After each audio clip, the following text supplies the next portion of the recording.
아, 엘리야와 엘리사는 사실 우리말로는 이름 한 끗 차이지만 사역이나 성격이 완전히 다릅니다. 오늘 정근순 권사님께서 엘리야와 엘리사의 능력을 갑절이나 더해달라고 이렇게 기도해 주셨는데, 뭐 갑절은 고사하고 절반만 주셔도 감사하는데 네, 어쨌든 엘리야와 엘리사는 대표적으로 구약 성경의 대표적인 예언자들이고 어마어마한 능력이 있는 예언자들이었습니다. 그런데 이 사제지간이거든요. 그런데 너무 달라요. 많이 다릅니다. 왜냐하면은 엘리야는 주로 심판과 저항 그리고 부흥과 갱신을 선포했던 사역자였습니다. 그런데 엘리사는 회복과 치유를 선포하고 또 그리고 선지 동산을 이제 구성하거나 이제 나중에 가면은 국가를 조직하는 국가의 새로운 후계자를 세우는 그런 사역들도 감당했던 것이죠. 그래서 정리해서 얘기하면 엘리야는 개혁과 부흥의 예언자였다면은 엘리사는 재건과 경륜의 예언자다라고 말할 수 있습니다. 그러니까 만약에 이재용 목사님을 위해서 엘리야와 엘리사의 능력, 영역에 갑절을 주옵소서 그러면 저는 거의 아멘도 안 나오고 뭐 박수도 안 나오고 막 참 좋네요. 네. 뭐 그렇게 되기를 믿습니다. 네. 그런데 어쨌든 여러분 이 엘리사가 오늘 본격적으로 등장하는 첫 번째 사역이 바로 이 열왕기하 2장 말씀입니다. 그 전에도 물론 엘리사가 등장은 하지만 본격적으로 이제 사역의 전면에 들어서는 말씀인데 이 열왕기하 2장 그 앞절 말씀 보시면은 엘리야가 하늘로 승천하는 장면이 나와요.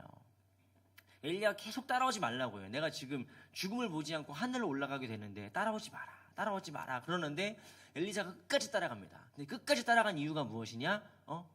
선생님의 능력에 갑절을 제게 잊기 원합니다. 엘리야가 보여준 이 엄청난 영적인 능력에 갑절을 제게 잊게 하옵소서. 저를 축복해 주지 않으시면 제가 보내드리지 않겠습니다.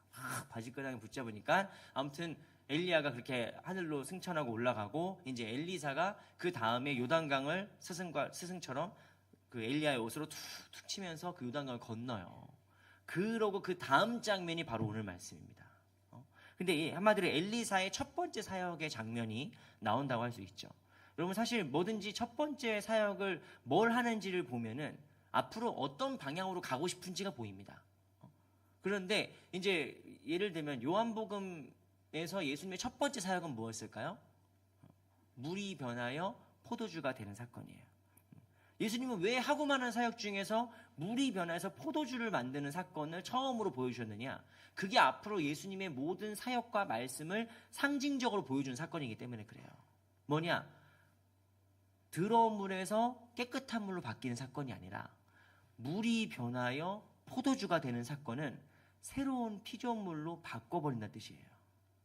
죄인이었던 우리를 의인으로 바꿔버린다는 뜻이에요. 그러니까 예수님의 이 첫 번째 사역과 첫 번째 말씀을 보면은 앞으로 예수님이 뭘 하려고 하시는지를 전체적으로 볼 수 있다는 거죠. 그러니까 엘리사도 마찬가지입니다. 엘리사가 오늘 보여준 첫 번째 기적의 사건을 보면 앞으로 엘리사가 어떤 사역을 할지를 우리가 예측해 볼 수 있는 거예요. 그래서 제가 아마 다음 주쯤에는 이 다음에 나오는 사건을 이어서도 설교를 하려고 하는데 다 같이 다루기보다는 오늘은 이제 첫 번째 기적 사건이고 두 번째 첫 번째 상황을 같이 보려고 합니다. 근데 어쨌든 엘리사가 이제 본격적으로 사역을 시작하기도 전에 오늘 말씀에서 19절 말씀 보시면 이곳에 사는 사람들이 엘리사에게 와서 이런 부탁을 합니다. 19절 말씀 제가 읽어드립니다. 그 성읍 사람들이 엘리사에게 말하되 우리 주인께서 보시는 바와 같이 이 성읍의 위치는 좋으나 물이 나쁨으로 토산이 익지 못하고 떨어지나이다.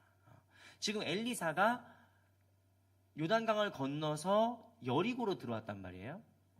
여리고로 들어왔는데 그 여리고에 사는 그 동네 사람들이 엘리사에게 와가지고 뭐라고 얘기합니까? 저희 동네가 물이 나빠서 토산이 익지 못하고 땅에 떨어집니다 라고 엘리사에게 간청을 하는 거예요. 근데 여기서 땅에 떨어진다, 토산이 익지 못하고 땅에 떨어진다는 말이 히브리어로 샤칼이라는 단어를 씁니다. 이 샤칼이라는 동사는 크게 첫 번째 뜻은 말 그대로 열매가 익지 못하고 낙과했다, 떨어졌다 라는 뜻이에요. 근데 두 번째 뜻은 뭐냐면은 사람이나 짐승이 임신하지 못하고 난임을 겪거나 유산했다 라고 쓰입니다.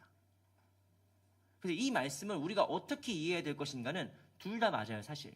둘 다 맞는데 오늘 우리가 조금 더 주목해서 보고 싶은 건 뭐냐면은 난임과 유산이죠. 왜냐하면 나중에 엘리야가 이 셈을 고치거든요. 그럼 고치면은 21절에 이렇게 말씀하셔야 돼요. 내가 이 물을 고쳤으니 이로부터 다시는 열매 맺지 못함이 없으리라. 이렇게 말해야 되는데 엘리사는 뭐라고 얘기합니까? 하나님 말씀에 엘리사가 얘기하는 거죠. 하나님 뭐라고 말씀하십니까? 다시는 죽음이나 열매 맺지 못함이 없으리라. 갑자기 죽음이 나와요. 왜 그러느냐? 이 고을 사람들이 지금 난임과 유산에 시달리고 있다는 거예요. 그걸 볼 수 있는 그 문맥이기도 하고, 두 번째로 샤칼이란 단어가 성경에서 총 23번 나옵니다. 근데 이 23번 나오는데 대부분의 이 단어가 어디서 쓰이냐면은 자식을 잃었을 때 이 단어를 써요. 샤칼. 그리고 많은 성서 고고학자들이 이 여리고 일대를 연구하고 조사하다가 이제 이 지역으로 추정되는 그 지역을 아인 에스 술탄이라고 부르는데, 이 셈의 지층을 연구하다 보니까 이 지층 속에 방사능이 오염된 적이 있었다라는 걸 발견하게 됐어요. 그러니까 이 말을 다 종합적으로 얘기해보면 무슨 말이냐, 오늘날의 언어로 번역해드리자면은 지금 이 여리고의 이 동네 사람들이 어떤 거에 시달리고 있냐면은 방사능에 오염된 셈에서 식수를 사용하고 생활용수를 쓰다 보니까 거기에서 오염에 노출돼서 열매도 익지 못하고 아기도 갖지 못한다는 뜻이에요. 난임과 유산을 겪고 있다는 뜻입니다. 여러분, 여리고라는 지역의 원래 뜻은 향기로운 곳, 종려나무가 풍성한 곳, 뭐 이런 뜻입니다. 그러니까 뭔 뜻이에요? 살기 좋은 곳이라는 뜻이에요. 여리고는 살기 좋은 곳입니다. 그래서 고고학자들이 연구했을 때 인류 최초의 도시 중에 하나라고 봐요. 여리고를. 인류가 최초로 지은 도시에 손꼽힐 정도로 여리고는 옛날부터 살기 좋았던 곳입니다.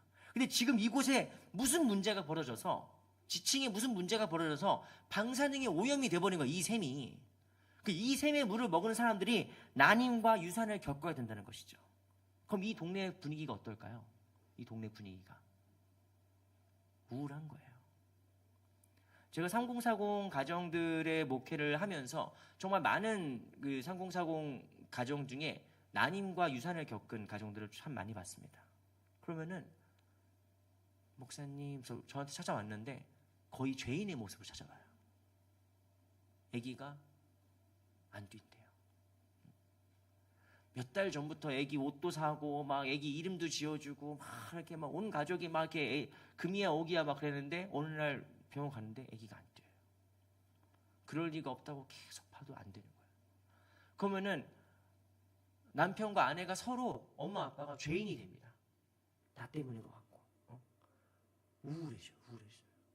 유산이 또 막 몇 번 반복되고 그러면은 너무 우울해지는 거예요. 이분들이 너무 무기력해지고 그냥 죄인처럼 고개를 떨군 채 사람을 만나요. 너무 힘들어지는 거예요. 그 모습을 보기만 해도 저도 힘듭니다. 그런데 지금 여리고 사람들은 어때요? 그 동네가 다 그렇다는 거예요. 우리 교회에 한두 가정만 난임과 불임을 겪어도, 유산을 겪어도 우리가 다 좀 이렇게 마음이 짠하고 안쓰럽고 뭐 크게 웃지도 못하고 그러잖아요. 근데 여리고는 어떤 지역입니까? 그 동네 전체가 지금 그러고 있는 지역이에요. 어떻습니까? 무기력하고 우울한 곳이죠. 비참한 곳입니다. 마을 동네 전체가 그런 거예요.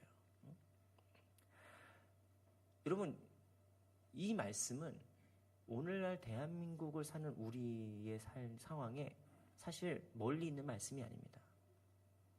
여러분, 대한민국의 가장 지금 시급한 문제가 뭘까요?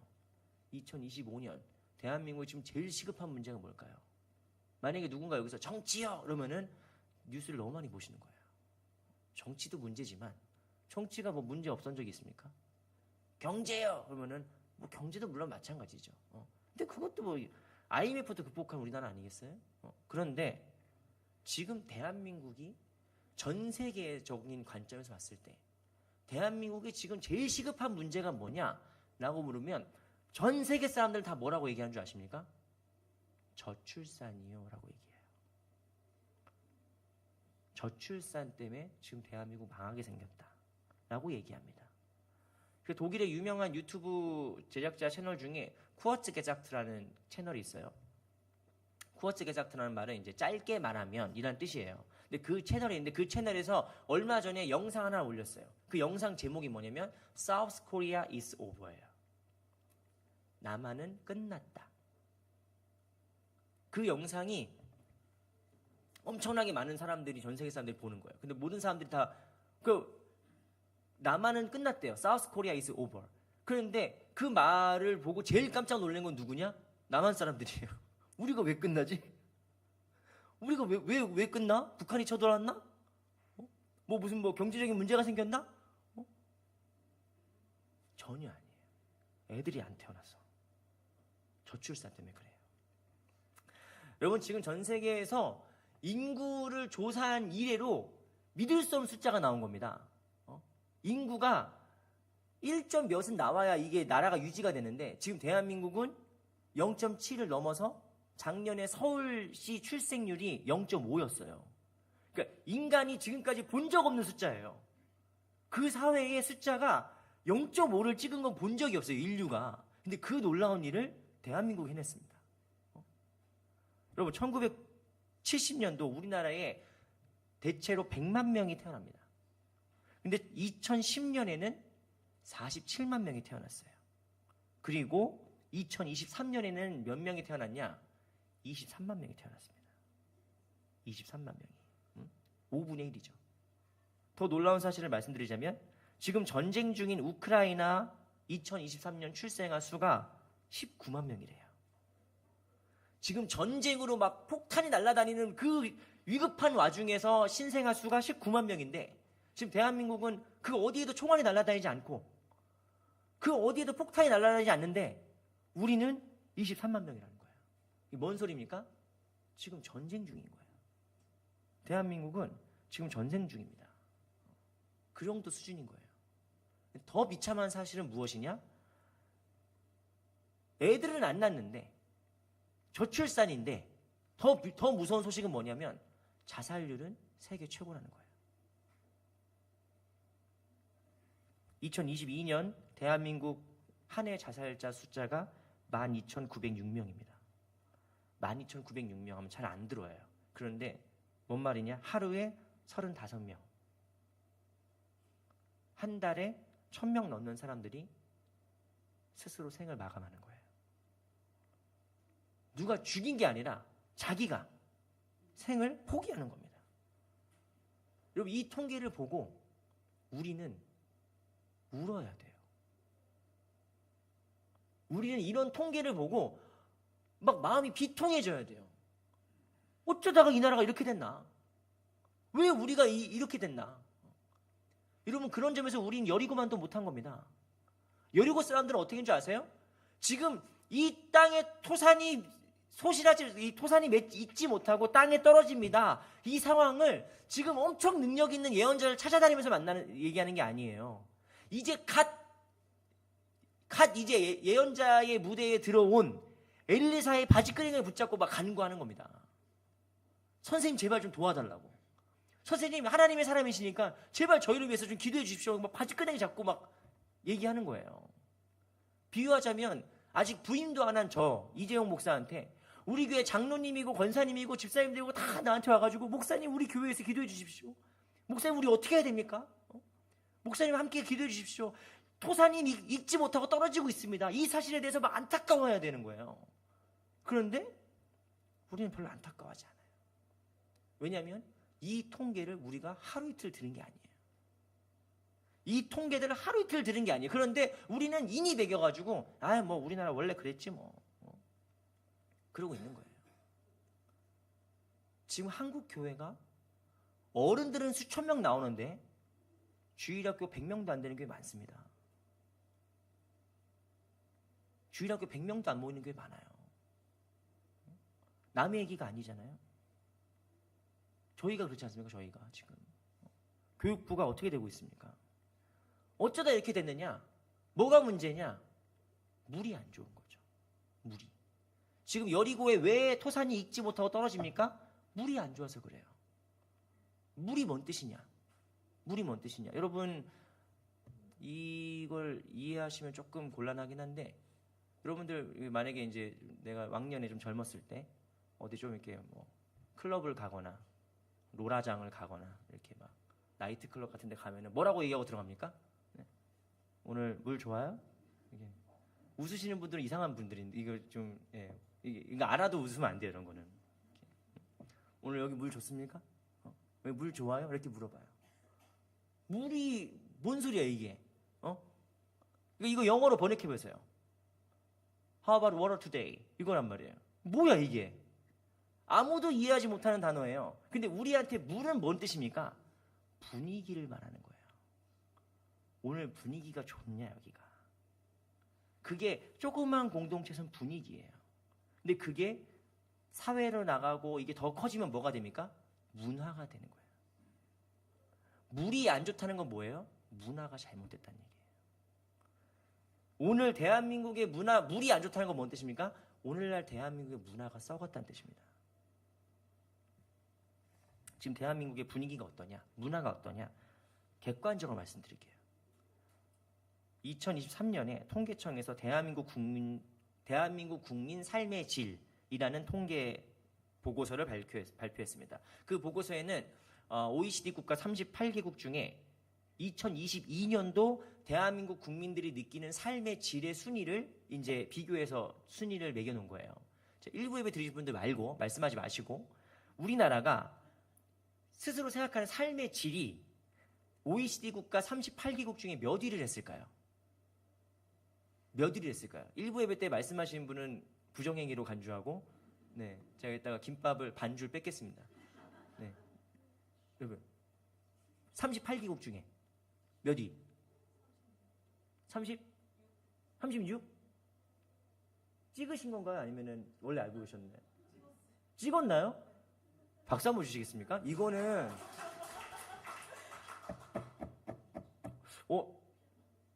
미아리로 가셔야 돼요. 이게 죄송해요. 목사로 살 농담은 아닌데 아무튼 쪽집기 같다 뭐 이런 농담. 네, 죄송합니다. 어떻게 하셨지?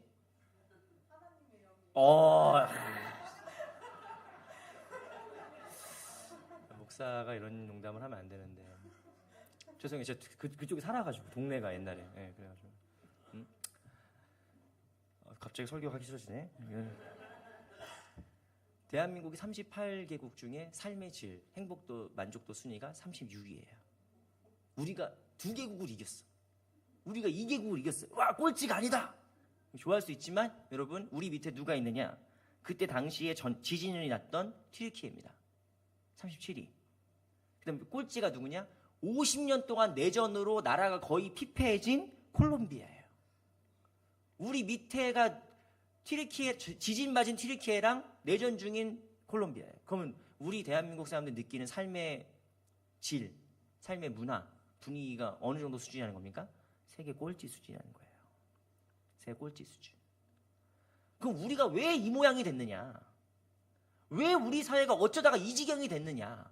라고 하는 분석은 여러분 뭐 사회학자도 얘기하고 교수님도 얘기하고 뭐 정치인도 얘기하고 다 얘기해요. 근데 그걸 우리가 다 다룰 수는 없어요. 그런데 한 가지만 얘기해 보자는 거예요. 그게 뭐냐?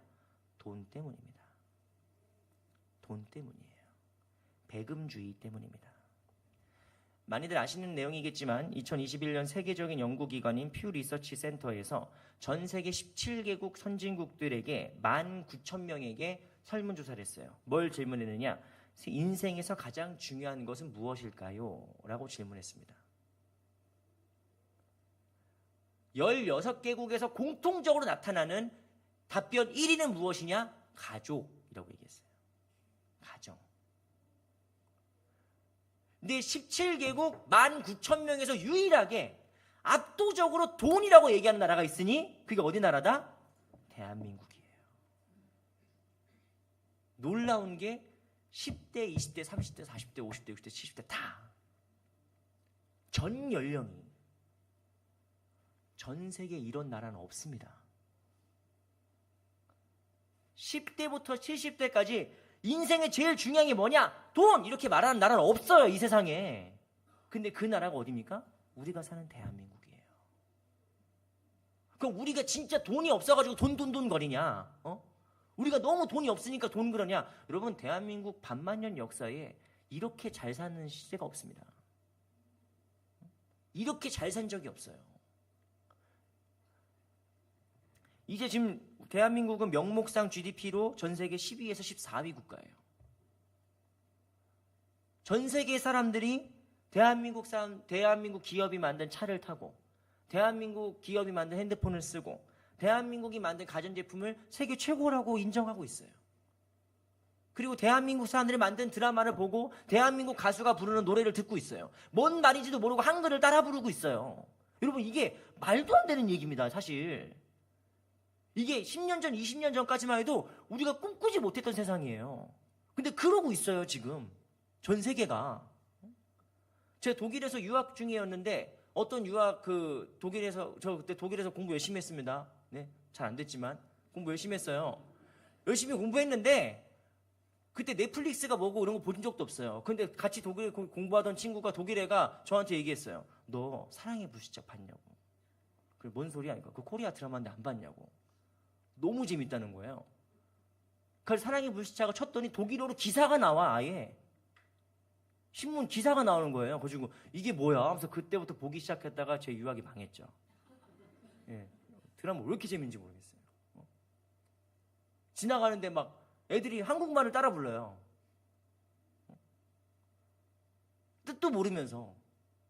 우리 옛날에 뜻 모르면서 팝송 흥얼거리듯이 지금 전 세계 젊은이들이 한국 케이팝을 그렇게 따라 부른다고요. 여러분, 대한민국이 지금 돈이 없는 게 아닙니다. 돈이 없는 게 아니에요. 근데 우리가 뭐가 문제예요? 물이 썩은 거예요. 문화가 썩어버린 거예요. 가장 풍요롭고 가장 잘 사는 이 시대에 우리는 오히려 배금, 돈을 우상으로 섬기고 있는 거예요, 이 나라가. 그러니까 물이 썩는 거죠. 왜 아이를 안 낳습니까? 아이는 낳으면 손해예요. 그만큼 돈을 못 벌고, 그만큼 돈이 더 들어가고. 사회가 그렇게 됐는데 왜 젊은 사람들한테 왜 애 낳냐 이렇게 비난하면은 젊은 사람들은 할 말이 없습니다. 그런 거예요, 다. 돈이 없으면 사람 취급 못 받으니까 자기 생을 너무 쉽게 끊어버리는 거예요. 왜? 돈 없으면 사람 취급 못 받으니까, 이 나라는. 그런 문화가 돼버린 거예요. 그런 문화가. 여러분, 우리는 이 현실 앞에 가슴을 치고 울어야 됩니다. 지금 오늘 설교를 잘 들으셔야 돼요. 저 목사가 독일에서 공부했다더니 공산당인가 보다. 뭐 이렇게 오해하시면 안 돼요. 전 지금 자본주의를 욕하는 게 아니에요. 전 지금 돈이 더럽다, 돈 틀렸다, 뭐 이런 얘기하는 거. 저도 돈 좋아합니다. 저도 돈 필요합니다. 돈 싫어하자는 얘기가 아니에요. 이 문화가 돈을 숭배하고 있다는 거예요. 돈으로 사람의 가치를 매기고 있다는 거예요. 그게 문제라는 겁니다. 근데 우리는 울지 않아. 우리는 이런 상황에서 울지 않아요. 여러분, 우리가 정말 붙잡아야 될 게 뭐예요? 생명의 문제예요. 다음 세대에게 물려줄 나라, 다음 세대가 살아가야 될 사회를, 세상을 만들어 가야 되는 게 우리의 임무입니다. 그런데 이거 누가 뭐 어떻게 바꿀 수 있겠어요? 어떻게 바꿉니까? 오늘 말씀은 이걸 어떻게 바꾸는지를 보여주는 거예요. 이거 다 정부 당국자들이 다 들어야 돼. 근데 들어봤자 소용없어요. 그 사람들이 할 수 있는 게 아니에요. 오늘 말씀 보면은 20절에 엘리사가 새 그릇에다가 소금을 담아와라 라고 시킵니다. 21절 말씀 보시면은 이렇게 얘기하는데, 혹시 말씀 찾으신 분들 함께 봉독하겠습니다. 시작. 21절 시작.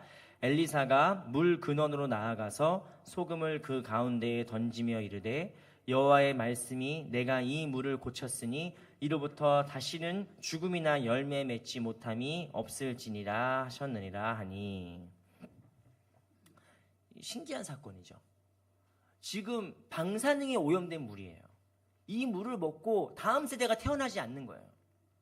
그러니까 엘리사가 소금을 갖고 와라. 그래서 소금을 그 물 근원에 던집니다. 이 샘의 시작점에 던지는 거예요. 그러자 그리고 하나님이 선포하시는 거예요. 내가 이 물을 고쳤으니 다시는 죽음이나 열매 맺지 못함이 없을지니라. 하나님의 말씀을 엘리사가 대언하는 거거든요. 이게 뭔 사건이냐 도대체. 이러고 아무 설명이 없이 끝납니다. 말씀이. 그러니까 도대체 뭔가? 매직인가? 엘리사가 마술을 부렸나? 아니면 뭐 히말라야 소금인가? 천일염인가? 뭘 던졌길래 갑자기 방사능이 치유되냐는 거예요. 뭘 던졌길래 죽음의 물이 갑자기 생명의 물로 바뀌냐는 거예요. 우리가 알 수 있습니까? 몰라요. 근데 우리가 이 말씀을 어떻게 이해해야 되냐면, 앞으로 여러분이 구약 말씀을 읽을 때마다 강조해서 말씀드리겠지만, 구약 성경의 예언자들에게는 예언자적 상징행위라는 게 있습니다. 예언자적 상징행위. 이게 뭐냐면, 예를 들어서 이사야 20장 말씀 보시면 이사야가 3년 동안 옷을 벗고 맨발로 다녀요. 갑자기. 여러분, 제가 만약에 여기서 옷 벗고 설교하면은 부임도 전에 잘리는 거죠. 뭐 시작도 못하고 피지도 못하고 지는, 그렇게 되는 거죠 이제. 그리고 예레미야 같은 경우는 어떻게 하냐면, 나무로 멍에를 만들어서, 소들이 끼는 멍에 있잖아요, 밭 갈 때 쓰는 나무로 멍에를 만들어서 예레미야가 예루살렘 대로를 이렇게 걸어 다니는 거예요. 제가 만약에 소달구지 같은 멍에를 만들어가지고 강남대로 이렇게 막 지나간다고 생각해 보세요. 사람들이 어떻게 보겠어요? 왜 저래? 미쳤나? 미친 사람 왔나? 뭐 이럴 거 아니에요. 그게 정확한 의도예요. 사람들이 뭐지? 왜 이러지? 그래서 쳐다보게 하는 게 의도라고요. 그러니까 예언자가 상징행위는 언제 하는 거냐? 말로 해도 못 알아들으니까 하는 거예요. 아무리 하나님이 말씀하셔도 얘네들이 눈이 멀고 귀가 막혀서 안 들으니까, 못 알아들으니까 그걸 보여주는 거라고요. 그게 예언자적 상징입니다. 그럼 엘리사가 물의 근원에다 소금을 던지는 건 무슨 상징이냐? 이 말씀에서는 안 나와요. 우리가 이렇게 말씀에서 안 나올 때 어떻게 해석해야 되느냐? 성 아우구스티누스가 성경 해석의 중요한 원칙을 우리에게 제시한 적이 있어요. 그게 뭐냐? 구약은 신약에 숨겨져 있고, 구약의 말씀은 신약 성경에 숨겨져 있고, 신약의 말씀은 구약 말씀 안에 드러난다 라고 얘기했습니다. 그러니까 구약에 있는 모든 사건의 의미는 신약을 통해서 해석될 수 있고, 구약에 나오는 모든 사건들은 신약의 말씀들이 다 들어가 있는 거예요. 그래서 우리가 지난주 설교했나요? 모세 노뱀 사건? 노뱀 사건에 사실 누가 들어가 있는 거예요? 예수가 들어가 있는 거예요. 그러니까 우리가 전혀 다른 것 같아 보이는 사건이 결국에는 말씀 안에서 하나가 되는 거란 말이에요. 이게 성경을 읽을 때 되게 중요한 자세입니다. 그런데 그러면은 엘리사가 소금을 물의 근원에 던지는 행위를, 예언자적 상징 행위를 어떻게 이해해야 되느냐? 이 말씀의 키가 되는 말씀 뭐냐면은 마태복음 5장 13절 말씀이에요. 제가 봉독해 드립니다. 너희는 세상의 소금이니 소금이 만일 그 맛을 잃으면 무엇으로 짜게 하리요?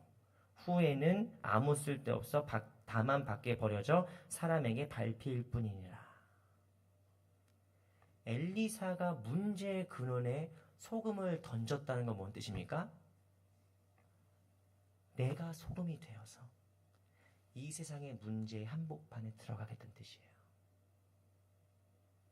나는 예언자니까 저 산에서 고고하게 폼 잡고 있는 게 아니라, 내가 이 소금같이 되어서 이 세상의 문제 앞에 들어가서 내가 녹아 없어지겠다는 거예요.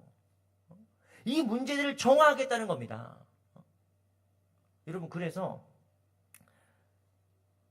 이 여리고에 가득한 죽음의 문화를 걷어내고 다음 세대를 살리는 사역을 할 것이다. 소금을 던지는 행위 결국 뭡니까? 출사표를 던지는 거예요. 내가 앞으로 어떤 사역을 할지에 대한 출사표를 던지는 겁니다. 그래서 여기부터 달라요. 여러분, 엘리야의 기적들은 우리한테 너무 익숙합니다. 유명해요. 왜냐하면 막 드라마틱하거든요. 엘리야는 드라마틱한 사람이에요. 막 기도하니까 막 3년 반 동안 비 안 오고, 막 기도하니까 갈멜사에서 불 확 떨어지고, 하나님한테 저항할 때도 이 사람은 너무 드라마틱하게 저항해요. 하나님 날 죽이시라고 막 그렇게 기도하면 하나님이 막 폭풍도 내렸다가 지진도 틀었다가 막 세미한 중에 말씀하시고, 막 엘리야는 드라마를 만들기 너무 좋은 사람이에요. 근데 여러분, 이 중에 모태신앙이고 뭐 교회 40년 50년 다니신 분들 중에도 엘리사가 소금 던진 거 기억나는 분 계세요? 소금 던지기 별것도 아니에요. 이게 엘리사의 기적들은 약간 좀 조용해, 차분해요. 근데 결국 엘리사는 뭔 일을 하냐? 엘리야는 바람처럼 왔다가 바람처럼 사라진 예언자예요. 근데 엘리사는 어떤 사역을 하는 줄 아십니까? 예후 장군을 세워서 왕조를 바꿔요. 왕조를 바꾸고 적국인 아람의 장군인 나아만이 왔을 때 나아만의 병도 서슴지 않고 고쳐줍니다. 그래서 이 아람 땅에 다음 세대들이 하나님을 믿는 그 하나님을 섬기는 다음 세대를 키워내는 거예요. 조용히. 엘리사가 나아만을 만나가지고 짜자잔 막 멋있게 고쳐주는 게 아닙니다. 본 적도 없어요. 요단강 가서 7번 씻어라. 그러고 그냥 전해주고 끝나요. 그런데 그로부터 어떻게 되는 겁니까? 나아만이 회개하고 엘리사한테 오는 거죠. 그리고 헌금도 안 받아요. 제가 너무 감사해서 그래. 이거 좀 드리지. 됐다. 조용히. 드러나지도 않아요. 그런데 엘리사의 사역은 뭐예요? 다음 세대를 살리는 사역을 하고 있는 거예요. 문제의 근원을 고쳐주는 사역을 하고 있는 겁니다. 여러분, 우리는 아까 제가 통계를 말씀드리면서 당시 여리고와 같은 우울과 불안과 절망과 무기력이 가득한 그 여리고의 모습처럼 이 시대의 대한민국을 살고 있어요. 근데 우리가 이런 모습을 보면서 뭘 할 수 있겠어요? 우리가. 여러분, 정부에서 뭐 저출산 고령화를 위해서 막 몇 조를 쏟아부었대요. 뭐 몇십 조, 몇백 조를 쏟아부었대요. 잘 모르겠어요. 죄송한 얘기, 뭘 했는지 잘 모르겠어요. 기업에서 뭐 저출산 고령화를 위해서 막 얘기하면은 사람들이 안 믿어요. 저는 그 얘기를 뉴스를 들으면서 아이고 우리나라 큰일 났네 그러고 말았어요. 나랑은 상관없는 얘기니까. 제가 애 둘이 있는데 다둥이 카드를 받습니다. 다둥이 카드. 요즘 애 둘이면 다둥이에요. 그런 세상을 살고 있어요, 우리가 지금. 근데 이건 너무 큰 문제잖아. 대한민국의 저출산 고령화 자살률도 높고 이걸 누가 해결할 수 있어요? 그럼 나는 그를 남의 일이라고 생각했어요. 그런데 작년에 정부에서 저출생 위기 극복 컨퍼런스라는 데를 종교단체들 다 초대한 적이 있어요.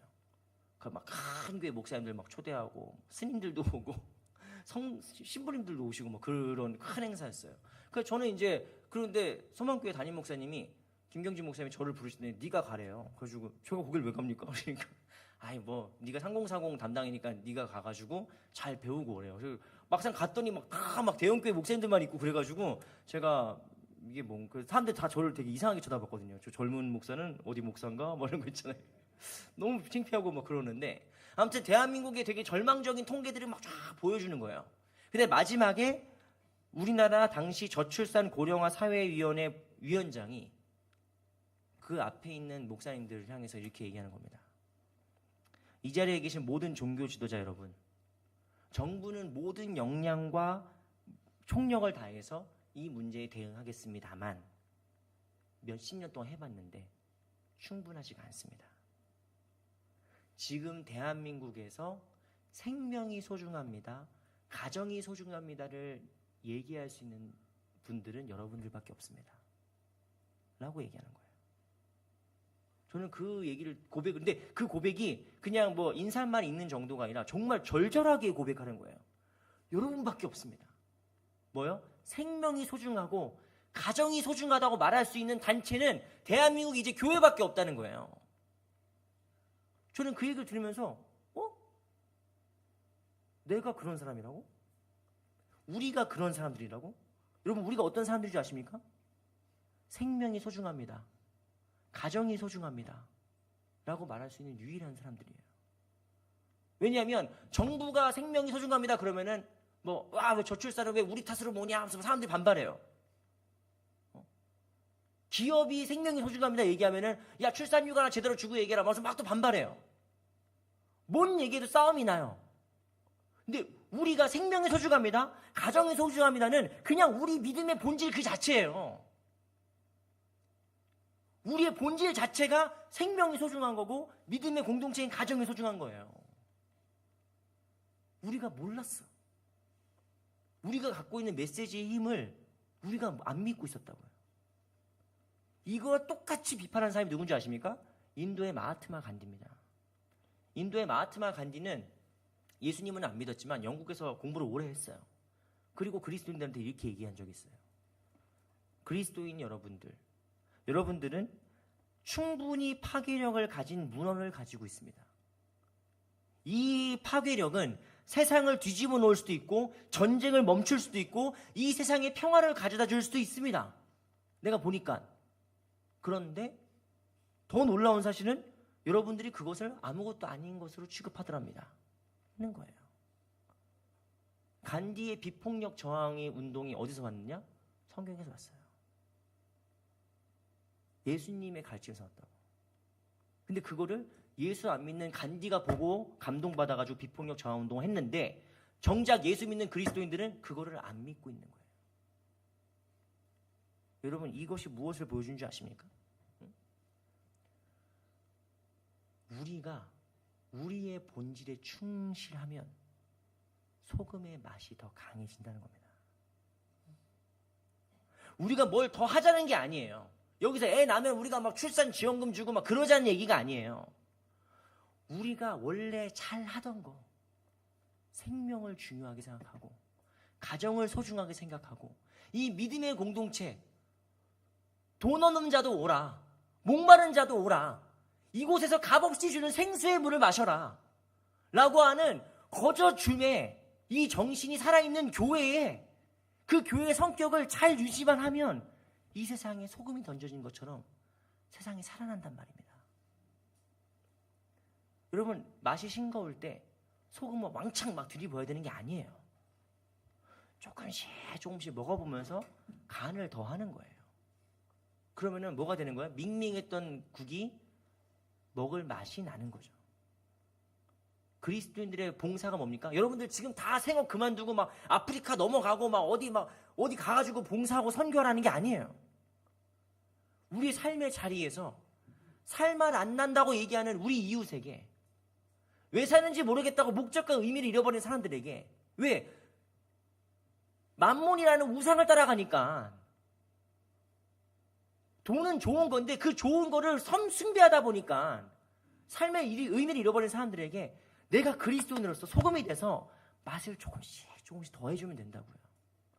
특별히 할 거 없습니다. 대단한 거 하라는 얘기 아닙니다. 생명을 사랑하고 가정을 소중히 여기고 관계를 사랑하고 그러면은 문제의 근원들이 점점점 변해지는 거죠. 이 대한민국은 어떤 곳입니까? 애부터 어른까지, 시골부터 도시까지, 강북부터 강남까지 죄다 돈 거린 세상이에요.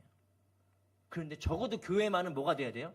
이 교회에 들어오면 생명, 사랑. 적어도 이 교회에 들어왔을 때 우리끼리는 은혜, 용서. 하나님의 은혜와 사랑이 이곳에서 막 흘러 넘치면 그 맛이 우리의 가정을, 우리의 교회를, 우리의 사회를 점점점 살맛 나는 세상으로 바꿔가실 줄 믿습니다. 우리가 이 거룩한 일에 나의 작은 소금 하나 같은 나지만, 그리고 너무 미약한 우리 교회지만 우리가 그렇게 살맛 나는 세상에 쓰임받는 저희들 되게 달라고 그런 마음 가지고 우리 나를 받아옵소서 함께 찬양하고 결단하며 기도하겠습니다.